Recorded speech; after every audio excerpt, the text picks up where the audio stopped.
આજે જે દેડી સુલતાનપુર રોડ ઉપર આપણે આવ્યા છે અને પનઘટ હોટલ ગિરીશભાઈ કાસડિયાની.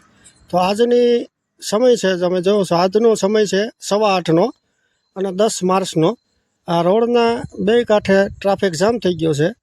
આજે 8:15ના ટાઈમની અંદર તમે જોઈ શકો છો, બે સાઈડ ટ્રાફિક જામ છે. 8:15નો ટાઈમ છે અને ચાલો આપણે જાણીએ પનઘટની અંદર આજની જે ગ્રાહકો જે છે આ છે હોટલ પનઘટ.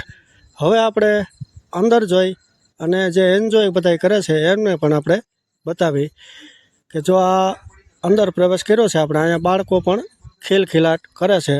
હવે આપણે આ ગ્રાઉન્ડમાં પણ જે કસ્ટમરો બેઠા છે, હવે આગળ જાય અને તમને આ સાઈડમાં આપણે સંજયભાઈ હિંગુ છે, કિરીટભાઈ વાણિયા પણ કે નાનાથી મોટા છોકરા કિરીટભાઈ વાણિયાથીને જ ઓળખે છે. હવે આપણે અંદરનો માહોલ આપણે બતાવીશું કે જો અંદરની ટ્રાફિક આજની છે